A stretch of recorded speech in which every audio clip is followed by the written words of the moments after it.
Med vsemi možnimi kraji se je zgodilo prav tam.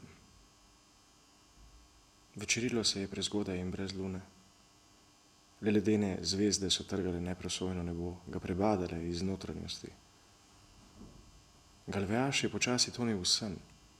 Misli so izpuhtevale. Tema je bila zelo hladna. Vzdolž opustelih ulic so ulične svetilke risale stožce rumenkaste svetlobe, motne svetlobe, komaj zaznavne. Minute so minevale in skoraj bi nastala tišina, pa psi tega niso dopustili. Zdaj je lajal ta, zdaj oni, od enega konca mesteca do drugega. Mladi psi, sami na dvoriščih, so lajali kriče. Lajanje pa se je sprevračalo v tulež. Mešanci, ki so ginevali od gari sloneč na zunanji strani zidov, so dvigovali glave, le da bi se potožili v noč, polni gneva in šibki od življenja. Če bi kdo prisluhnil tistim pogovorom nemara med tem, ko je že napol v snu ležal med flanelastimi rjuhami, bi morda lahko razpoznal glas večjih psov in tistih manjših, neukrotljivih ščenet, nervoznih, predirnih, ob teh pa globoke, grlene glasove živali, težkih kakor voli. In pes tam daleč, ki laja brez hitrice, zvok njegovih nagovorov maliči razdalja, nevidna erozija. In pes tu blizu, preblizu.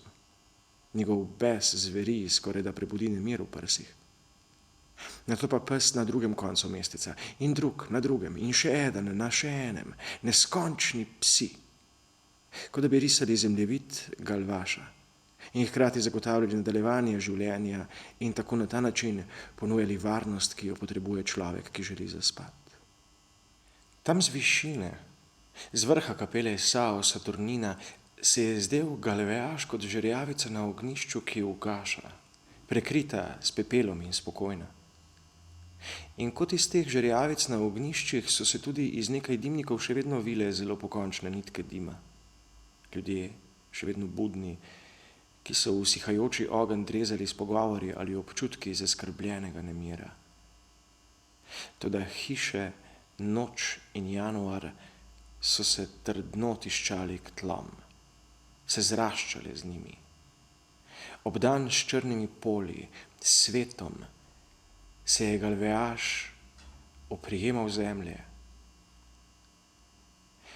V vesolju, v samoti tisočih kilometrov, kjer se je zdelo, da venomer vlada noč, se je z nepredstavljivo hitrostjo premikala stvar brez imena.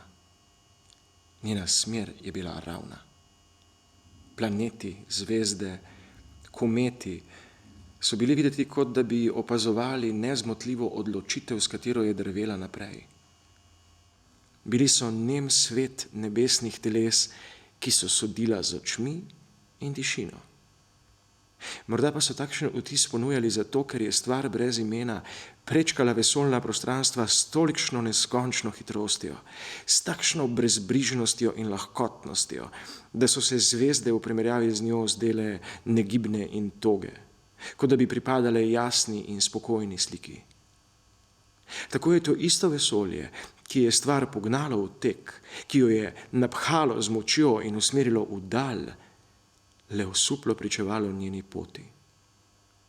Obstajala je točka, od koder se je stvar odgnala, a vsaka nova sekunda je še za kanček bolj zameglila spomin na tisti kraj.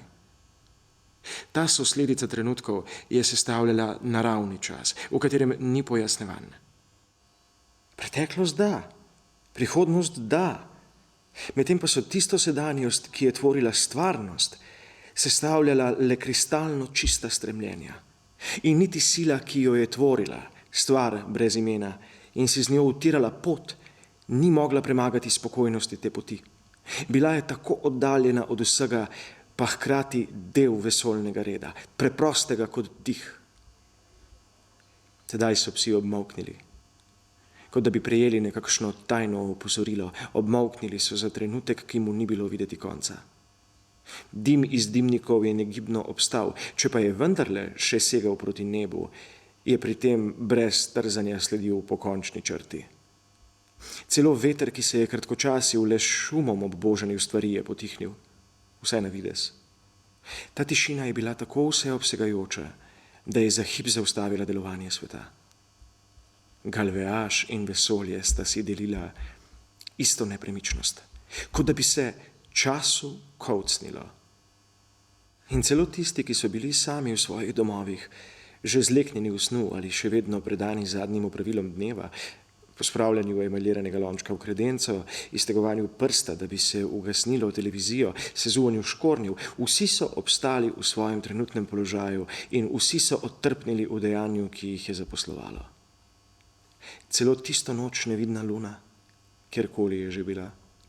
Celo cerkveno dvorišče je tam zgoraj s pogledom na devezo, nepremično kot cesta proti Avisu, in polja okoli nje, drevesaste temine, ki segajo, kot je znano, vse do vasi Santa Margarida, prav tako nepremična.